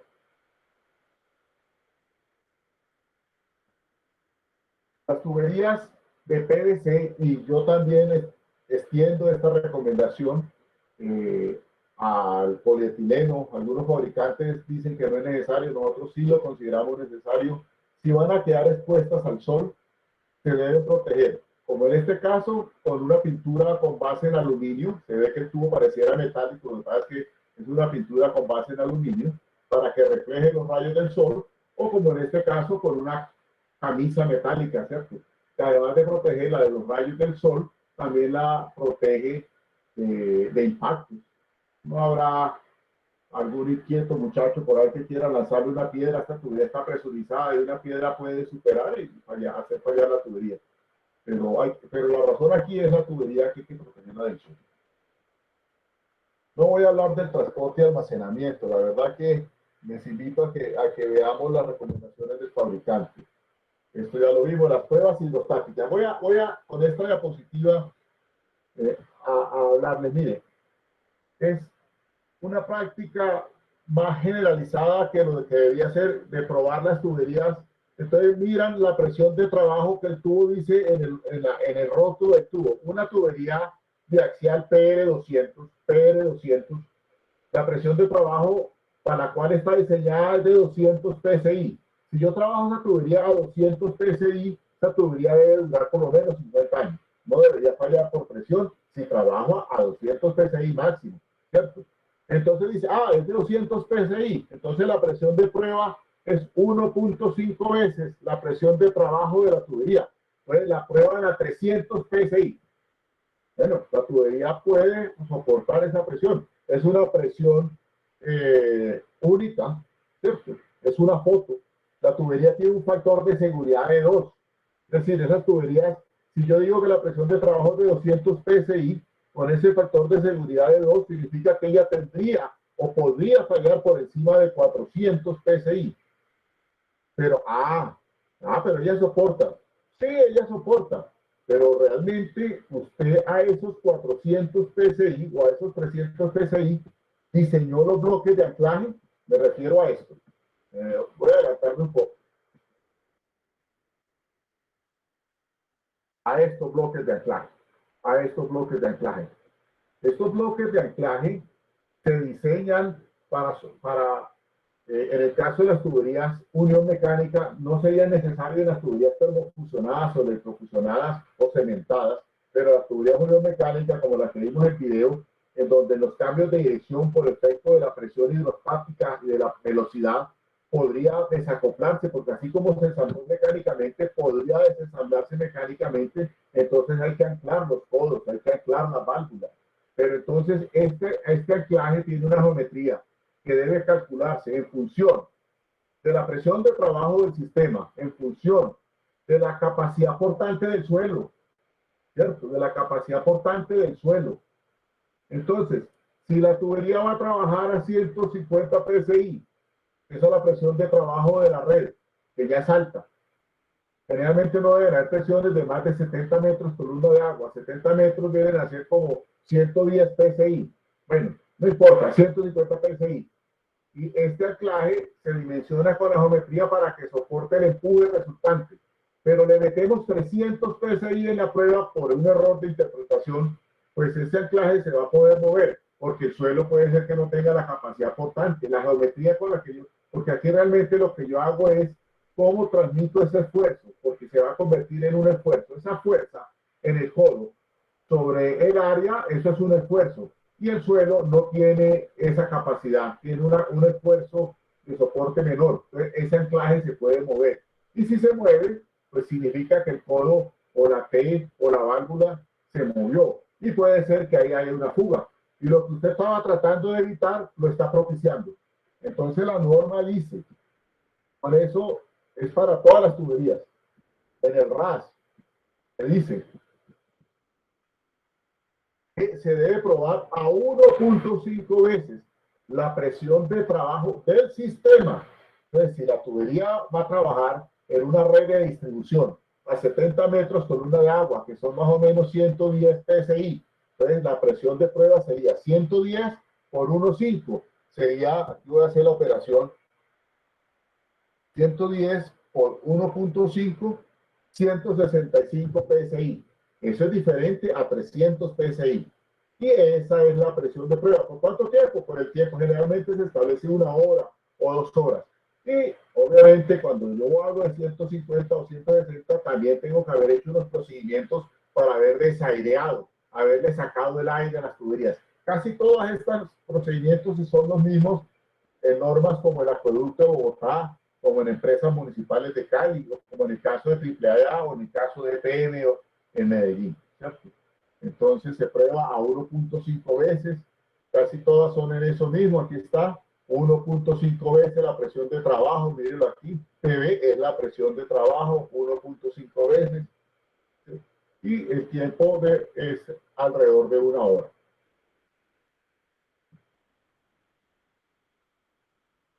Por un tiempo no menor a 1 hora. O un mayor si es especificado por el diseñador. Aquí están los procedimientos, están los manuales, yo así a grosso modo se los comparto. Se deben utilizar manómetros calibrados, ¿cierto? Y por último, quiero hablar de la desinfección. Yo instalé esas tuberías para conducir agua potable. Y cuando yo, después de haber hecho la prueba neumática, no, perdón, corrijo, me acordé, en tuberías de PVC, en tuberías de polietileno para acueducto, no se deben hacer pruebas con aire. En este caso, las pruebas con aire tendrían que hacerse a unas presiones muy grandes, como las que les acabo de decir, presiones de 165 psi, hechas con aire, presión neumática, son muy riesgosas desde el punto de vista de seguridad industrial. Si eso llega a fallar, la tubería generalmente se generan unas explosiones que parecen una bomba, puede emitir partículas y lesionar a las personas que están en las zonas aledañas. Hablé de presiones con aire en alcantarillado, pero recuerden de la presión que hablé, 2 psi. Eso es una presión muy baja. 165 psi. Miren, me puedo equivocar, pero las herramientas neumáticas que hay en los talleres, esas herramientas no trabajan a más de 60 psi de presión. Así que 165 psi por presión de aire es una prueba peligrosa. Bueno, entonces, acá hablando de la desinfección, todo el tramo de la tubería se debe llenar con una solución de 50 miligramos por litro de cloro. Esto es 50 partes por millón. Tengan presente que por lo menos el agua potable que consumimos en Barranquilla, la concentración residual de cloro es de 1.5 partes por millón. Es decir, no 50 miligramos por litro, 50 partes por millón. Significa que esto es una concentración altísima. Si usted toma agua con esta concentración de cloro, se va a quemar la garganta y de pronto sea la última gota que tome. Entonces, después de que yo tenga esto, lo dejo por 24 horas, la tubería con esta agua con alta concentración de cloro. Y después de 24 horas, yo tomo una prueba de número más probable de bacterias, se llama NMP, número más probable, y no deben haber bacterias. Esas pruebas obviamente se hacen con un laboratorio bacteriológico. Yo creo que pocas personas hacen eso. En Bogotá nos toca hacerlo. La empresa de Acueducto es muy exigente en ese tipo de pruebas. Creo que con esto hice y quiero pasar al tema de incendios. ¿Cómo vamos de tiempo? Tengo todavía para hablar un poquitico de incendios, que tengo muchas cosas para hablar. Sí, ingeniero, todavía tiene, digamos, entre 20 y 25 minutos. Bueno, entonces voy a hacer, yo sé que ustedes estarán confundidos con tanta información, pero recuerden, aquí están mis teléfonos. En Barranquilla tenemos asesores técnicos localizados allá en Barranquilla.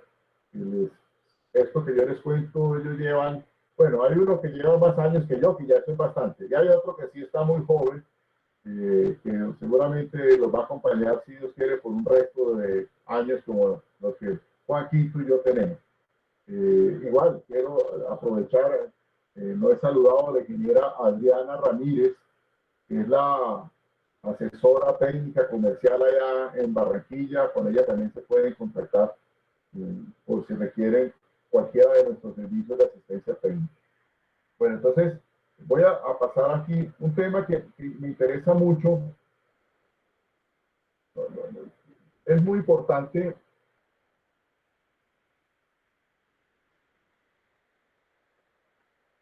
Voy a hablar escasamente, pues, voy a hablar aquí aprovecho y hago un comercial. No esta marca ya, sino esta panorámica que están viendo aquí. Esta es la ciudad de Montería, el río Sinú.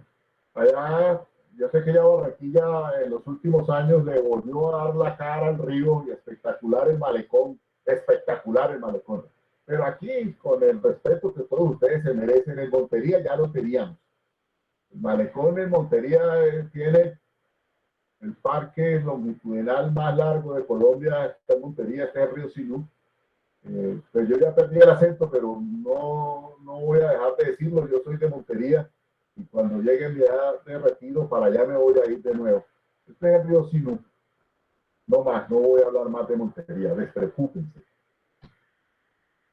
Entonces, voy a hablar de las tuberías de incendio, y especialmente de las tuberías de los sistemas principales privados contra incendio, que, digamos, para los que de pronto no la conocían, hay una norma que no es obligatoria, así como les dije, de normas obligatorias.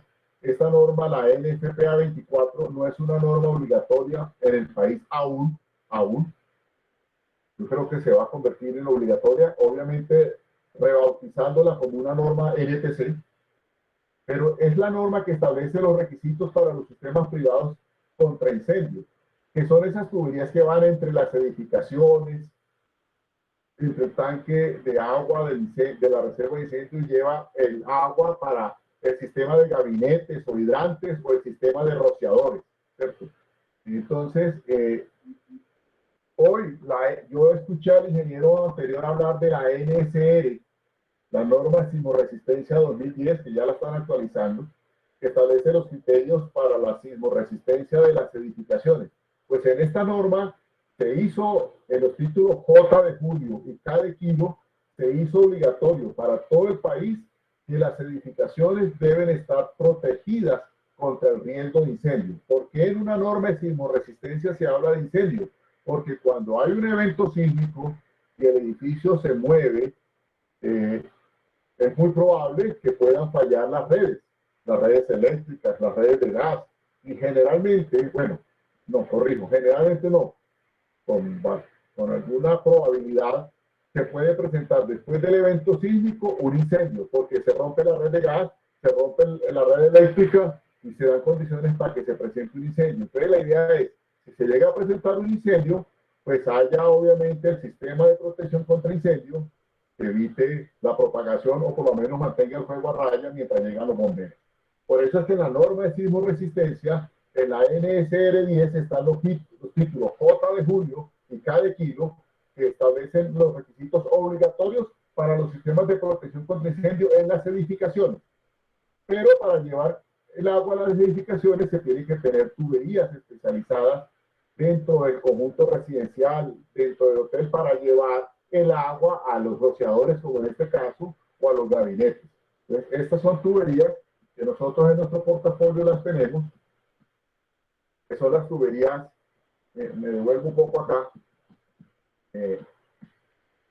tuberías PVC u C900 de Pauco para sistemas principales contra incendio. Pero me voy a la prueba.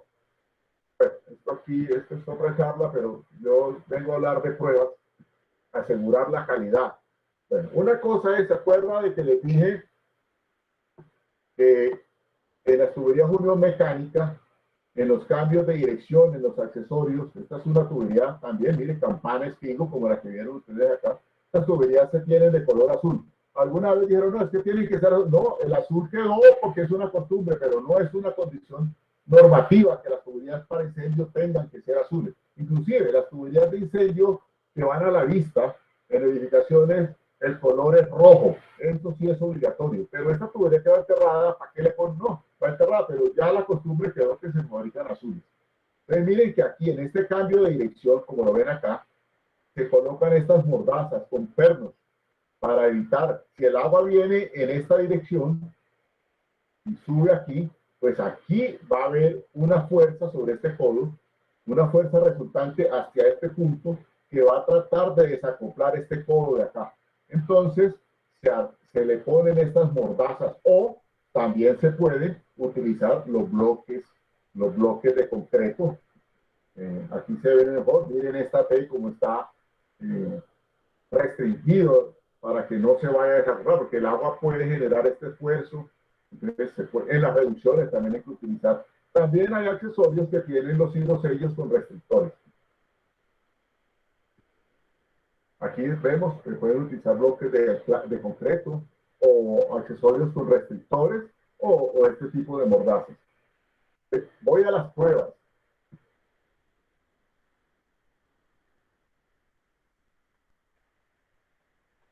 Bueno.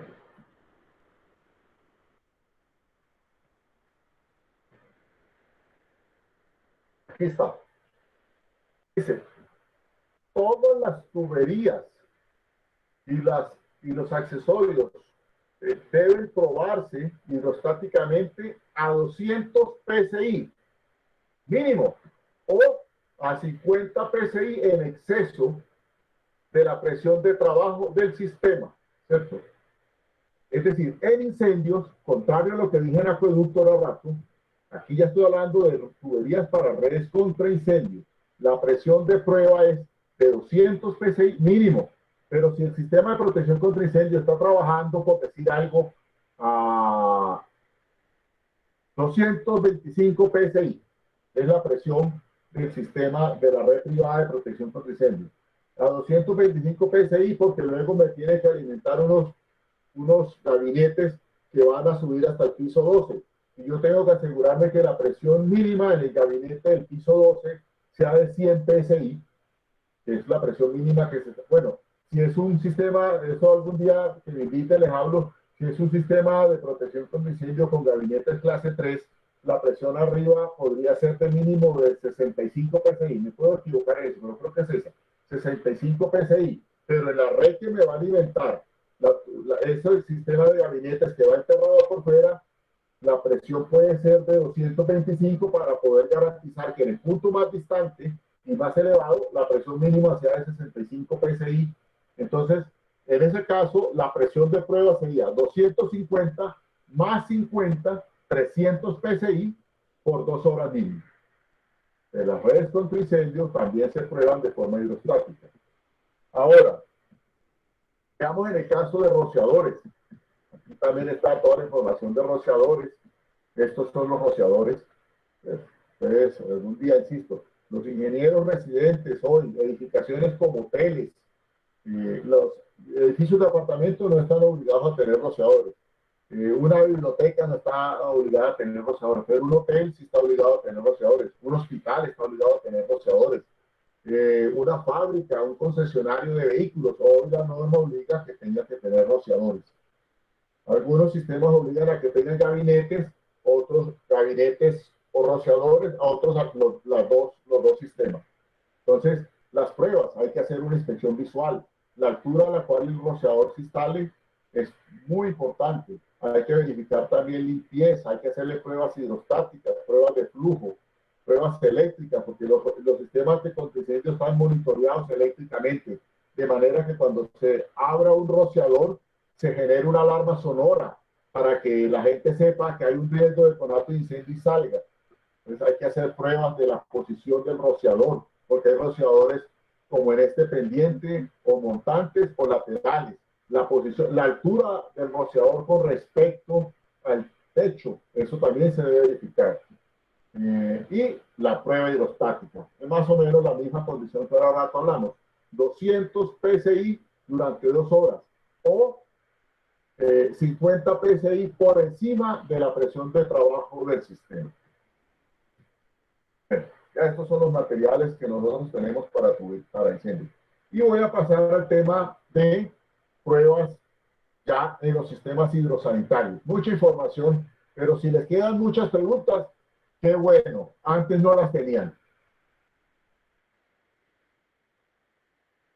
No, esta no.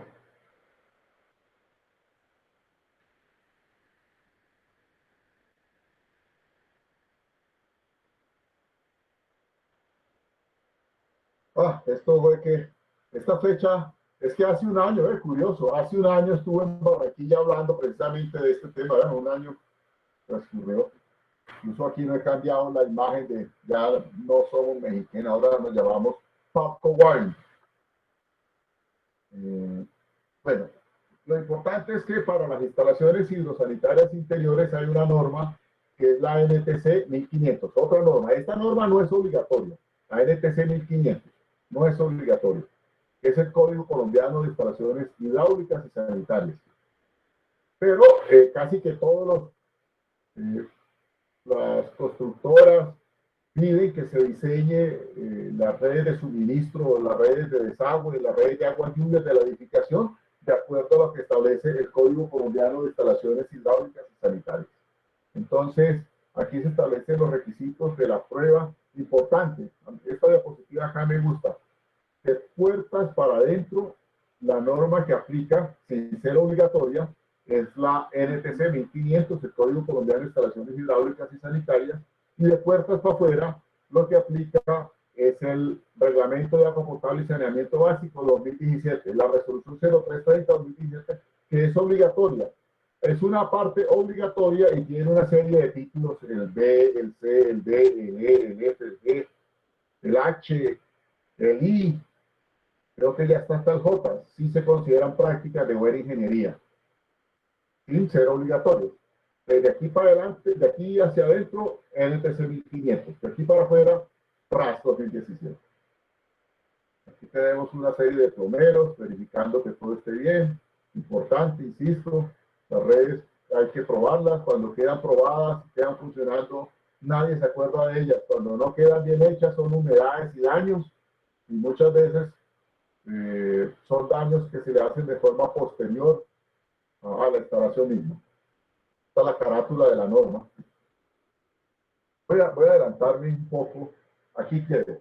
Dice, a las tuberías de desagüe, de aguas residuales y de ventilación, según la norma el Código Colombiano de Instalaciones Hidráulicas Sanitarias, se les debe probar con presiones hidrostáticas de por lo menos 3 metros columna de agua. Nada. Es decir, eso viene a ser como unos 5 PSI. 5 PSI. Se establece una columna de agua de 3 metros columna de agua. A pesar de que ellos no van a trabajar a presión, la prueba es una prueba de presión, de baja presión, 3 metros columna de agua durante 15 minutos. No son más. Es decir, yo lleno la tubería, lleno todo el sistema y genero una columna de agua de 3 metros. ¿Se acuerdan que cuando les hablé del alcantarillado, la columna de agua era de 60 centímetros o 30? Realmente hay, en Bogotá se pide 60. Lo ideal es que sea 30. pero aquí es 3 metros, un poco más de columna de agua. 3 metros columna de agua durante 15 minutos. Y durante esos 15 minutos, no es 24 horas, no son 2 horas, son 15 minutos. Si en esos 15 minutos el nivel del agua, que aquí lo alcanzan a apreciar, no descendió, significa que la red es estanca, es estanque. No hay fugas, ¿ves? Se acepta el sistema. También se puede hacer con aire, pero mire las presiones de aire, muy bajas. 5 psi también durante 15 minutos y no debe haber ningún descenso. Aquí, en el caso de tuberías de desagüe o de ventilación, se pueden hacer pruebas con aire. Recuerden que les dije, en el caso de las tuberías de suministro o de agua potable, no se pueden hacer pruebas con aire. Ya presiones muy altas son peligrosas desde el punto de vista de seguridad industrial. Digamos que hay que hacer pruebas de flujo.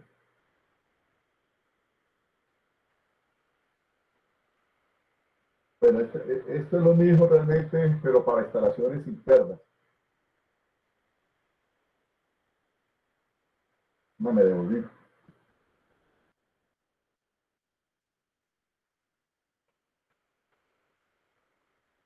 Esto es lo mismo. Aquí la norma, en muchas partes, pues esto es lo mismo. Yo creo que con esto termino, pues muy a la carrera.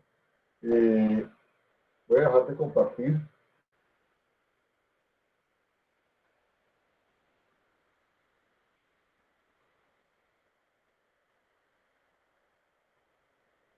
Me faltaron 5 minutos, no sé si haya tiempo para si hay alguna pregunta. Espero haber cumplido con las expectativas.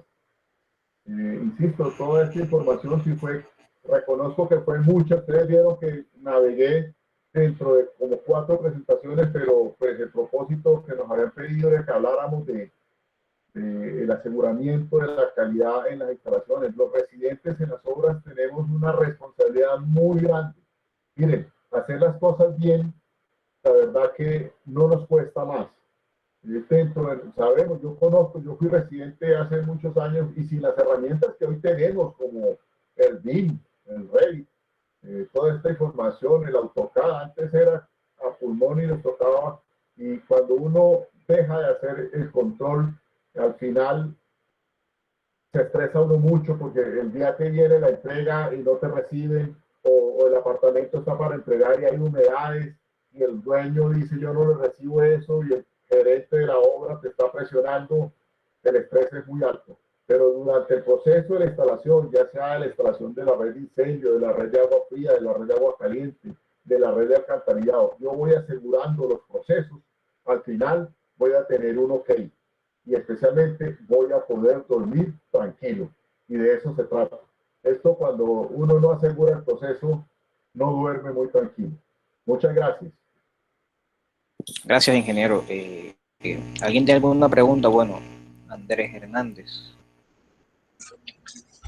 Ingeniero, buenas tardes.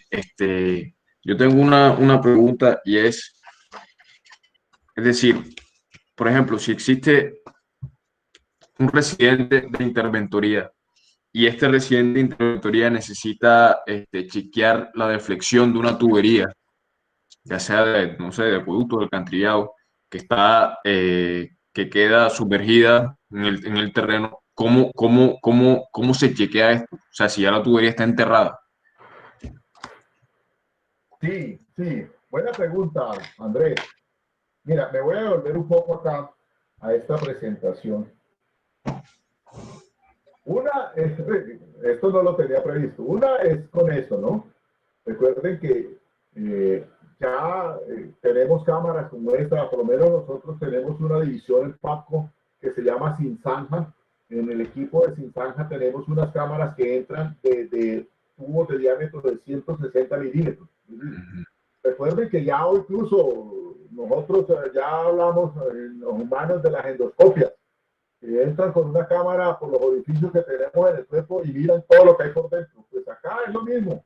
Entonces, puede ser que hagan mediciones. Nosotros tenemos unos equipos que incluso miden los diámetros internos de las tuberías entrando por una cámara de inspección, no como aquí. O ¿cierto? No como lo estoy mostrando acá. Ah, aquí yo no les estoy mostrando, dejé de compartir, qué pena.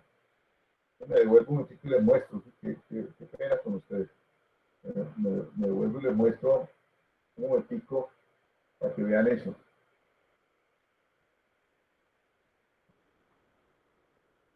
Me salí y aquí, ahora sí ven mi pantalla.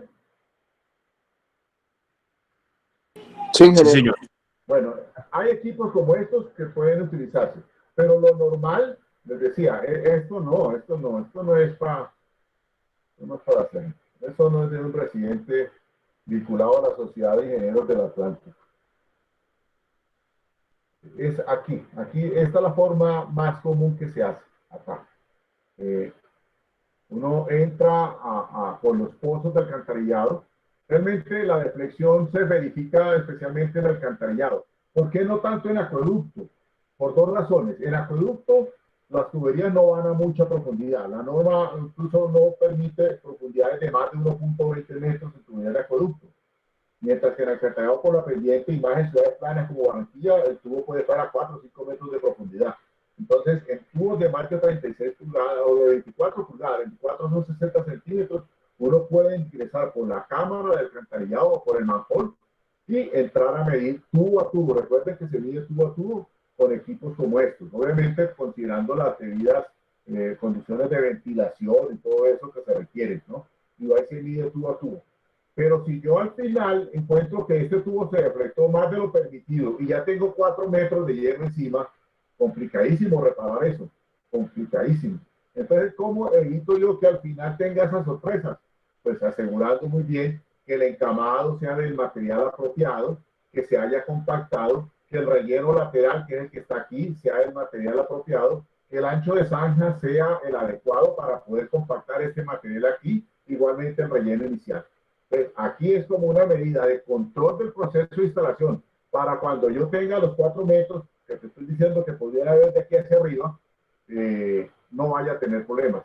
Yo por lo menos aquí, ojalá lo encuentre rápido, les quiero mostrar, miren esto.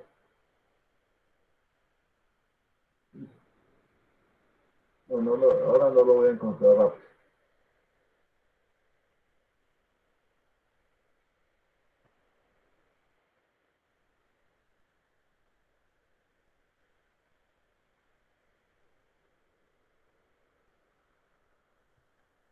Y una última pregunta para Entonces, terminar.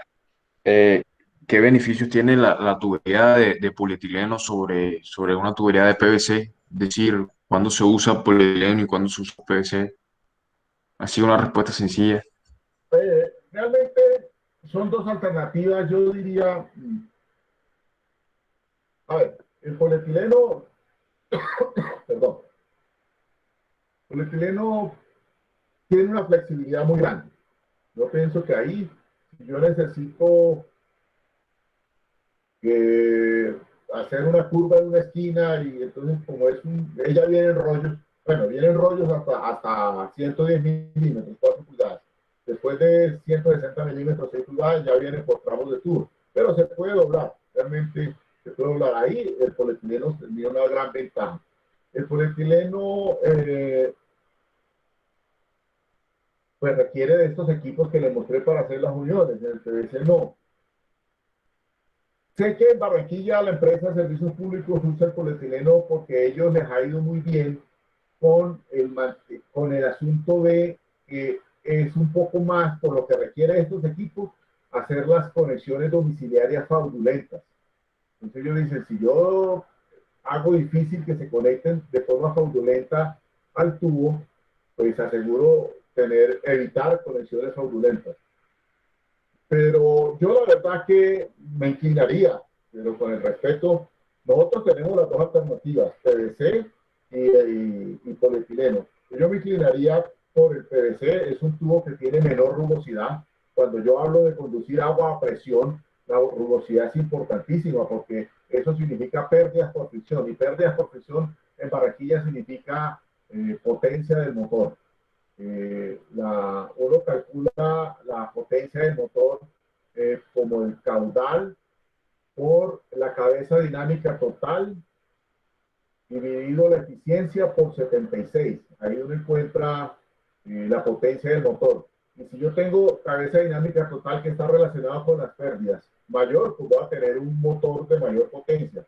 O voy a requerir de un tanque más alto. O voy a requerir de un tubo de mayor diámetro. Entonces, pero son muy buenos materiales ambos, la verdad. Pero yo pienso que tiene unas mejores condiciones hidráulicas, es más liso el PVC. Y tiene un módulo de LE del PVC. Se me olvida el nombre. La resistencia a la tensión del PVC es mayor de 400.000 PSI comparado con la del polietileno, que es de 200.000 PSI. Por lo tanto, en el polietileno, para semejantes presiones de trabajo o para iguales presiones de trabajo, yo requiero de tubos de mayor espesor de pared. Y al tener mayor espesor de pared, tengo menor sección hidráulica, es decir, también menor capacidad. Espero haber dado la respuesta apropiada.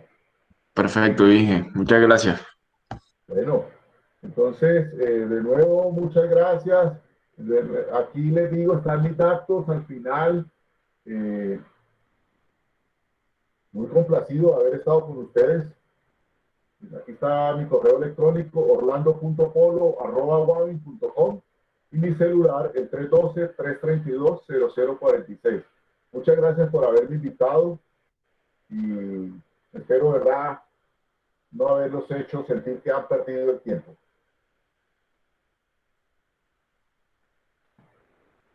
Entonces, hasta luego.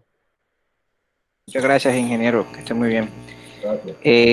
A los asistentes, ahorita como a las 8 de la noche, les llega a su correo el link de las conferencias del día de mañana para que estén pendientes. Entonces, aquí me dicen, listo, entonces que tengan buena tarde. Muchas gracias por asistir el día de hoy. Muchas gracias.